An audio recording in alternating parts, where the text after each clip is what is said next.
相信真的有一个人可以爱另外一个人一辈子吗？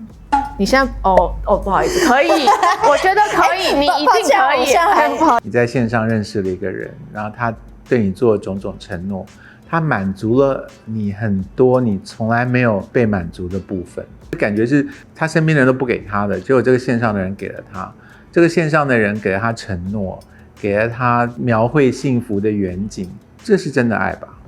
这不是虚拟的，这是真的感情。放了真的感情的假的感情。嗨，大家今天过得好吗？欢迎来到理科太太。今天我们要跟康永哥谈一下恋爱的事情。你要谈这个恋爱的事情，是不是想要辨认你有没有被欺骗或被外遇？我想要谈的反而是康永哥那个年代没有网络交友这种东西。是我们最大差别就是我们人生中很大一块是没有网络的。我们那时候有笔友这种东西，你知道吗？就台湾有古老的杂志是专门供应你交笔友的，所以上面就会有很多人呢，在不同的地区就会写说，我叫 Evelyn， 然后我今年几岁，我想要认识对电影有兴趣的人，然后我的地址是哒哒哒哒哒。我看到我就会写信说，我也很喜欢电影哦，然后你就会收到一个信封，上面有邮票、邮戳，然后打开来就是我跟你讲说，我在哪里念书，然后我是谁，什么我最喜欢的电影是哪一部，我们就变笔友。你真的有做过这种事情？我没有，可是我们那时候那个笔友杂志是非常流行。我没有不是因为我不想做，我没有是因为功课压力很大，你根本没空再写信了，所以就没办法交到笔友。可是我有朋友有交到。但是你们那个年代比较隐晦，现在要的是炮友，不是笔友啊。谁会谈心？人家第一句就会传一张照片给你了。说不定我们现在重新鼓励大家玩笔友的游戏，说不定会有人玩啊。可是交笔友真的是大家没有一些意图在吗？是真的要聊兴趣吗？真的有人想要交往，所以也会有人寄照片。你笔友专栏开条件就是我想要185公分男。那时候没有写这么明确，他们可能会写说想要找一个可以一起去郊游的人，然后他如果先寄了照片过来了，你就知道你应该要寄照片过去了，那这就是一种相认的方法。从那个时代就开始可以 catfish 人家。那时候也没有手机，所以你拍照也是要费一番功夫的你还是要有照相机，然后要去拍照，要冲洗出一张照片来，然后还要邮寄到对方手上去。那你更容易骗人，用别人的照片没有意义啊！你见面了不就知道这不是你吗？可是现在超多的现在很多 catfish， 很多影集在讲说他是怎么样，就是创造一个假的身份。对，所以其实这是一个差别，就是目前有一种感情的建立是不需要打算终有一天要见面的。它是有一种我跟你永远维持这个，就像你开一家公司让员工可以永远都在家工作一样，他从面试开始就在家工作，然后一直到离职都在家工作，所以老板跟雇员之间一直都没有本人见到面，那就用一个别的样子跟你沟通是可以的呀。有人没见到面都可以被骗到钱，可以啊，就说那是我的交往对象，然后生病了汇了很多钱过去，所以这不就是真的感情吗？这不是虚拟的，这是真的感情。放了真的感情的假的感情。所以有一个很悲惨的那个考题，我们当然也可以问这边的老板曾凯旋，就是如果你在网络上跟别人谈恋爱，这样算不算外遇？你的另一半要不就是跟别人上了床，可是没有感情，要不然就是谈恋爱了，可是没有上床，你要选哪个？来10680的老板，请你进来一下。不是问答题不是说你要不要认为这是一个外遇，现在是2选1。你的另一半呢跟别人上了床，可是他说他没跟他恋爱，要不然就是他呢跟对方恋爱，可是完全没有见过面，都不可以。我觉得啦，就是爱这种东西，本来就是心理跟身体是一起的。对，你相信真的有一个人可以爱另外一个人一辈子吗？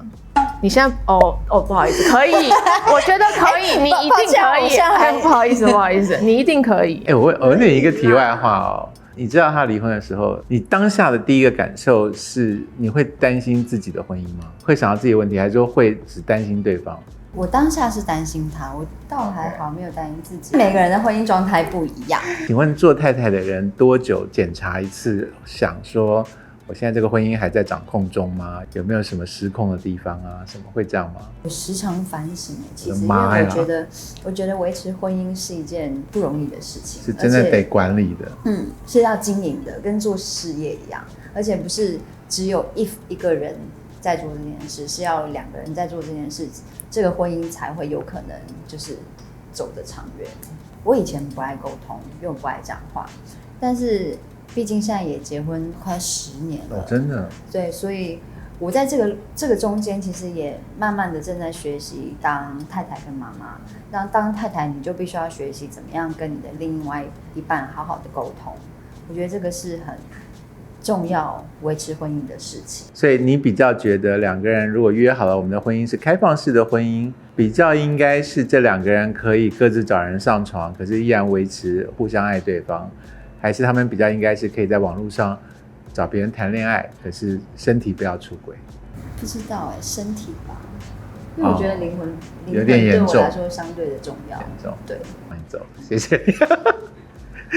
一个开放式关系的定义，他觉得肉体开放比开放谈恋爱要可忍受，比较不会毁到婚姻的基础。我想他是这个意思。我在曾凯旋的10680这个空间里面，他叫我把我的一些电影海报拿出来展，然后当中有一张我本来就挂在我的房间的最大的一张呢，是开罗紫玫瑰。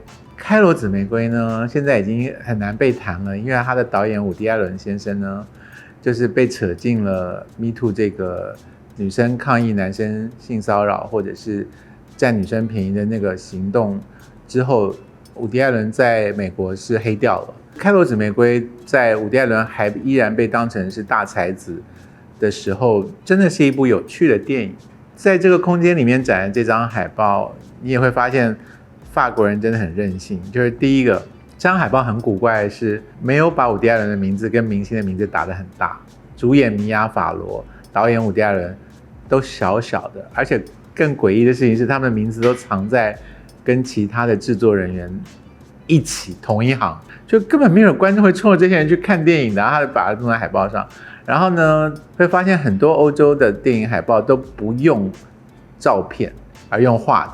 你如果请到了刘德华主演，或者你请到了这个什么大明星，你一定希望用他们的特写照片来强调这部电影里面有这个明星，而不是用一个水墨画去画一个背影，你根本看不出来这个人是谁。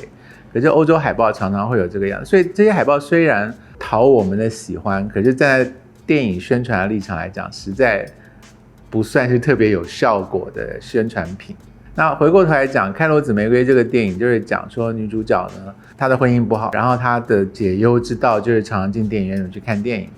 然后进电影院去看的时候呢，看到了一部电影的男主角，他很喜欢。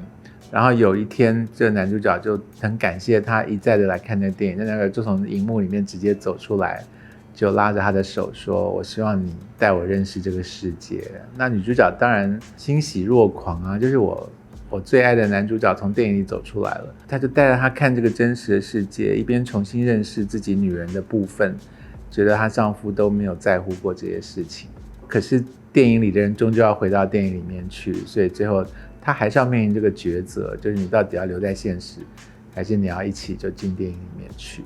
这是一个伍迪·艾伦常常拍这一类的题目，就是真实到底是什么，然后我要活在这个世界还是那个世界。从这个海报我在想的事情就是虚拟的爱情这件事，对现在的生活来讲，这已经是真的了。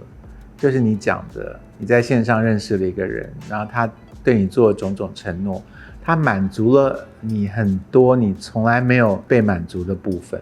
比方说，如果一个外表不那么被赞美的人，他在这个线上的交往当中，他的外表一再的被赞美，他就是第一次得到这个东西啊，然后得到这个东西就很棒啊，就感觉是他身边的人都不给他的，结果这个线上的人给了他，这个线上的人给了他承诺，给了他描绘幸福的远景，一起生活的可能性，这些都没有人给他，然后线上的人给他了，这是真的爱吧？我觉得不是，因为有一个叫做爱情三元论，里面要有刚刚讲的 commitment， 他可能线上可以给他亲密的关系。我没有给这个字有点问题，因为他没有真的做到，他只是给一个口头的承诺而已。那也没有激情啊，你又碰不到面。所以如果在真实世界得不到就得不到，就是不要去线上拿一个假的。这就是为什么我们需要走进咨商室里面，告诉大家说 It's okay， 得不到就算了。好，比方说男生看色情片其实就是一个虚拟的快感嘛，对不对？就是他也得不到这个女优啊，可是他得到了满足，然后他生活中永远都得不到这个女优。对，你也不会叫他不看啊，你觉得他看挺好的啊，他解决他少来烦你，然后他自己看，他自己就得到满足。可那只是可能生活的一点点啊，那可能是他们的3分钟啊。他在这3分钟当中，你认为他可以很快回到现实来，就是说啊，这就是假的，然后满足一下就闪人。就像你看电影入戏一下，你就自然90分钟就出来结束了。意思就是说你会原谅另一半谈一个虚拟的恋爱，因为那不是真的啊。哦，他们如果出来约的话，那就不行了。不约，就是在线上爱得死去活来。我唯一会在乎的是，如果因为这样子可能答应我没做到的事情，就是他如果把跟我约会的时间拿去跟他约会，那这样就不行。但如果你有办法变出额外的时间，那我就觉得就当你的心灵的慰藉也好，当兴趣吧。所以你就是那个，你跟凯旋讲的不一样啊。对。你觉得精神恋爱就精神恋爱，可是不要上床比对较好。哦 ，OK。我觉得精神恋爱这个东西是一段一段的，因为对我来讲，它不是真的，它不是一个实际上发生的事情。就像有人在玩网络游戏，然后有自己的 avatar， 就是在上面结婚、组成一个家庭什么的，那就是一个游戏啊，它又不是现实会，比如说影响到我的日常生活。对，所以如果你将来又有一个伴侣了，然后他在线上有一个完整的家庭，有妻子、有孩子什么，然后都没有让你知道，然后也都没有让你感觉你的时间被剥夺了，这样就 OK， 对吧？线上有完整的家庭、有小孩也太夸张了吧？那真的是随便他。我觉得如果说他的生活时间可以多到，或者是说他会无聊到要去做这件事的话，那我真的要反省一下，为什么我会让他变成不想要跟我一起去 enjoy 这个 life， 而是去跑去那里去。我会让现实生活的忙碌让他没办法顾到网络的家庭。不过你也知道，虚拟的人就是能够供应一些现实的人供应不了的东西。你在现实生活当中，你就是会偶尔会讲出一些话来让对方感觉受伤，可能会打呼，你可能会嫌弃他，然后你可能会不得已要跟他讨论小孩的教育问题。你不会一直带给他欢乐的，你就是会带给他烦恼，带给他需要研究的事情，可能有50%以上是要处理问题，而不是你在那边风花雪月的，对不对？然后线上那个家伙呢，就也不用管他感冒，也不用管他头疼、月经来了什么，小孩交学费都不用管，然后就是相处就是爱，就这样。那他自然会觉得那个比跟你相处要开心很多啊。可是我有温暖的肉体耶。那他已经享用过了，那就去吧，都去。会构成威胁，对不对？这样听起来是会，因为你就是被比下去了嘛。对，我也觉得很糟糕，所以虚拟爱情是真的，是假的。你觉得是假的，可是还是会受到威胁。对，所以我们在讨论开头怎么个这个事情，其实是很老派的一个问题，就是另一半在线上如果有一个虚拟的爱情的时候，你会不会感觉到被背叛？刚刚我们讨论那些是真的的话，其实杀伤力很大呀，就是你就是成为了一个柴米油盐的化身，然后碰到你的时候就是现实生活那些扑面而来的令人烦恼的事情。可是要是你会愿意谈虚拟恋爱吗？会愿意选择这些的人，可能是不是就没有那么多啊？跟人家聊天很累耶。我觉得你这个诉求很好，就是虚拟恋爱不管真假，其实很没效率。就是你看那些诈骗集团，人家是把它当工作这样子去聊耶。没错，如果一个永远都不碰面的恋爱，然后还要维持吸引力的话，其实负责维护的人会很累，就是他一直变出很多花样来，让远方的人觉得跟你在一起好有趣。对啊，你现实生活中的花样都已经很难变了，更何况是不要见面的花样。所以有就有，一定会结束的。让他去。对，我都不相信了，我都觉得很努力的在经营感情的人都会分手了，虚拟恋爱到底是哪一点可以让他长长久久的？比方说，你如果到了一个年龄，你可能在真实世界里没有什么竞争的优势了，而在虚拟世界里，对方还是很关心你，给你很多你已经尝不到的爱的滋味。可是对方为什么要？我就会觉得诈骗。今天要是有一个人在网络上一直对我很关心，我也会觉得那是诈骗。他图什么？要是你真的网络上碰到这种无条件的爱，你真的是想办法把这个人定下来。我觉得你讲的是对的，就是虚拟恋爱那么累，一定是有所图的人才会愿意搞这一套。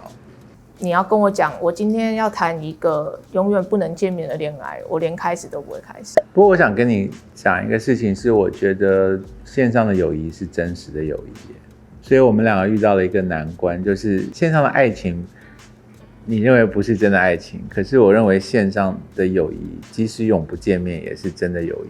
我讲的是你在打游戏的时候，你就是一起打游戏的这些伙伴，然后他们变成了朋友，这可不可以是真的？他们共同的目标可以是真的哦，他们游戏结束后就变成朋友啦，那我觉得也是真的。对，然后他们的关心也是真的，因为我们对友情的期待就是没有爱情那么高啊。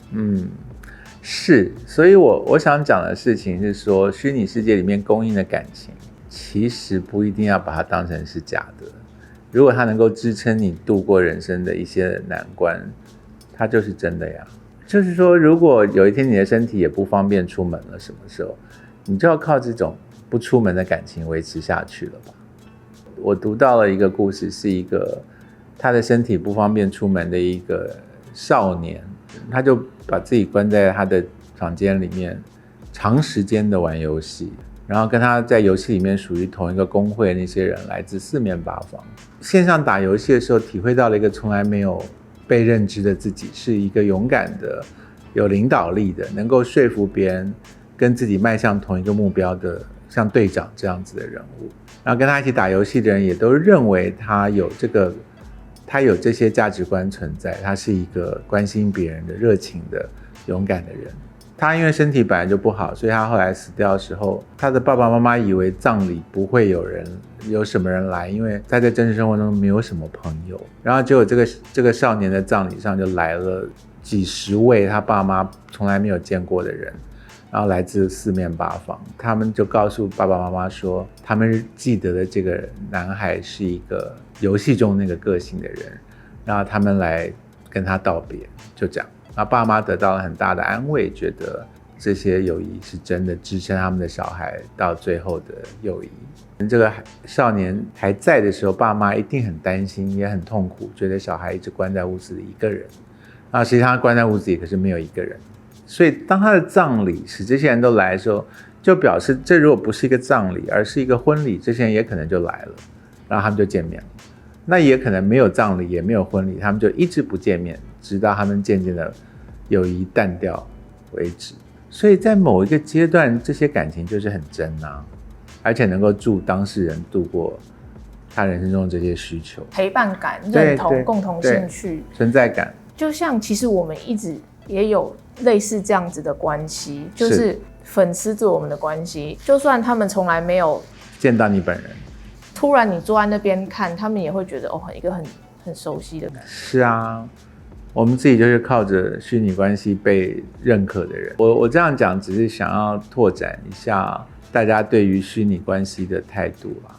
我觉得很多人是从没有虚拟世界的时代活过来的人，他们可能觉得这些都不算数，可是我认为这些都算数。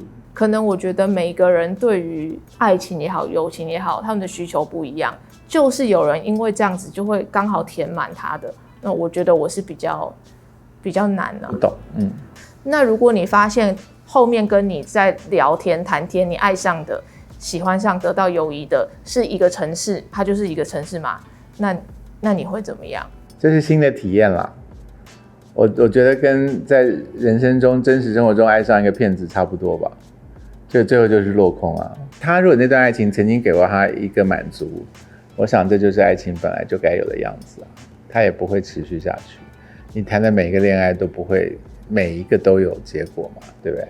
享受当下这件事情，如果是讲真的话，虚拟恋爱是享受当下。活在当下这句话听起来好像很高级，可是其实没有他其实没有什么别的选择，就是你其实既没有办法活在过去，也没办法活在未来，你就只能活在当下而已嘛。就你现在头痛就是头痛，等到你吃头痛药，头不痛了就不痛了嘛。你不会再回想说刚才10分钟前我头好痛哦，就是不用想这件事情，现在不痛就好了。但是你当下要是不正确，就会影响到你的未来，是会有后果的。好像妈妈讲的话，对，我就会这样子跟我儿子说：你现在躲没有用，你之后你迟早要做这件你不想要做的事情，你不如现在就把它做完。所以我们都是礼拜5晚上写功课，这样可以享受周末，是不是？对，就是你赶快把这些事情做完了，心里无负担的过了这个周末，然后星期一再去上学。就像你在虚拟世界，你还要想我赚够面包钱了嘛？虚拟世界的钱币。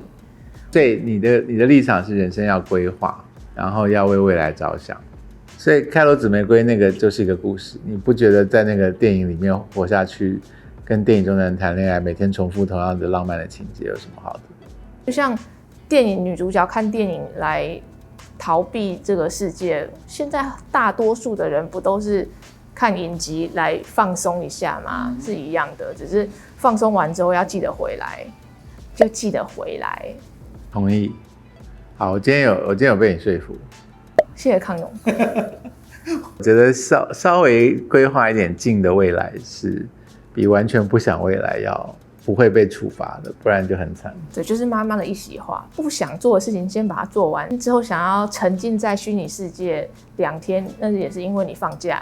对，你要有足以支撑这个身体继续活下去的能力。